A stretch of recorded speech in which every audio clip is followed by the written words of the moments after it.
کہ فضیل عیاض جو عالم اسلام کے مشہور راویوں میں تھے، لیکن اس کی زندگی کا دو رخ ہے۔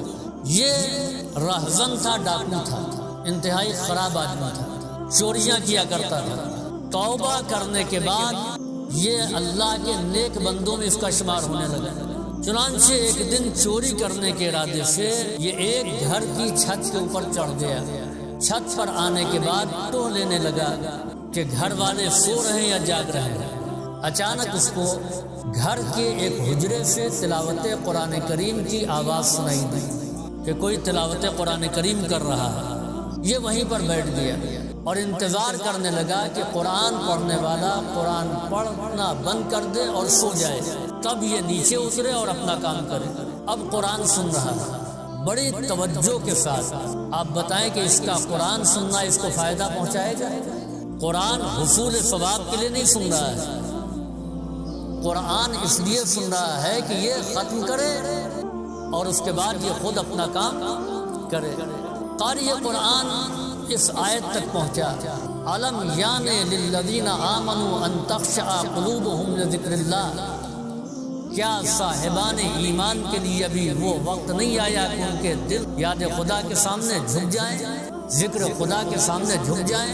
جیسے ہی اس آیت کو سنا، اس آیت نے اس کے دل پر اثر کیا اور وہیں سے اس نے بے خودی کے عالم میں کہا بلا الآن، بلا الآن، ہاں پروردگار وہ وقت آ گیا ہے۔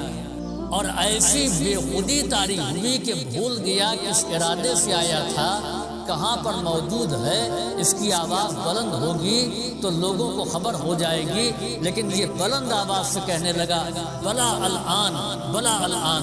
اب جو قرآن کریم کی تلاوت کر رہا تھا، اس نے جب اس آواز کو سنا تو قرآن پڑھنا بند کر دیا۔ اس نے سوچا کہ ابھی تک میں یہ سوچ رہا تھا کہ میں تنہا جاگ رہا ہوں، باقی سب سو رہے ہیں، یہ آواز کہاں سے آ رہی ہے؟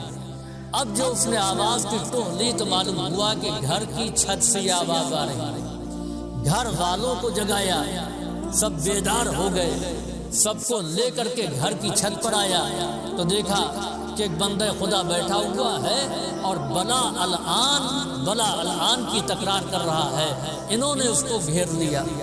اب جو شمع روشن کی گئی اس اندھیرے میں تو معلوم یہ ہوا کہ اس دور کا موسٹ وانٹیڈ فضیل عیاض، جس کی گرفتاری کے لیے حکومت نے انعام رکھا تھا، ان لوگوں نے اس کو پکڑ لیا اور کہا کہ تم یہاں کیا کر رہے ہو؟ اس نے کہا اب کیا پوچھتے ہو کہ میں یہاں کیا کر رہا ہوں؟ اس کے پہلے پوچھا ہوتا تو میں بتاتا۔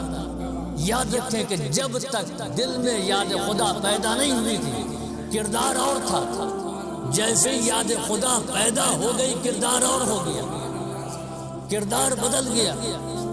گھر والوں نے کہا ہم تم کو چھوڑیں گے نہیں، بتانا پڑے گا۔ کہا ہم چوری کرنے کے لیے آئے تھے، لیکن اس کو قرآن کریم کی تلاوت کرتے ہوئے میں نے سنا تو میں اس بیٹھ کر کے انتظار کرنے لگا کہ یہ قرآن ختم کر کے سو جائے تو میں چوری کروں۔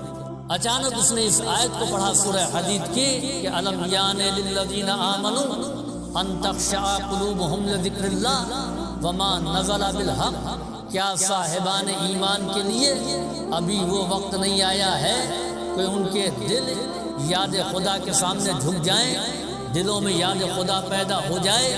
اس آیت نے میرے دل پر اثر کیا اور وہیں سے میں نے کہا ہاں پروردگار کو وقت آ گیا ہے، میں اپنے گناہوں سے توبہ کرتا ہوں، پچھلی زندگی کو چھوڑتا ہوں اور توبہ کر کے نئی زندگی کا آغاز کرتا ہوں۔ عزیزوں، قرآن کریم کی تلاوت کا فائدہ آپ دیکھیں۔ اگر قرآن کریم کی تلاوت گھر کا یہ شخص نہ کرتا ہوتا اور یہ بھی اوروں کی طرح سو جاتا تو فضیل اپنا کام کر کے نکل جاتا۔ ابھی تک یہ سمجھ میں آتا تھا کہ قرآن کا فائدہ صرف آخرت میں ہے، نہیں، تلاوت قرآن کا فائدہ آخرت میں بھی ہے، دنیا میں بھی ہے۔ اس دنیا میں بھی تلاوت قرآن کام آنے والی ہے، آخرت میں بھی کام آنے والی ہے۔ چنانچہ آپ دیکھیں کہ قرآن کریم نے فضیل عیاض کی زندگی کو بدل دیا، اس کے دل میں یاد خدا پیدا ہو گئی۔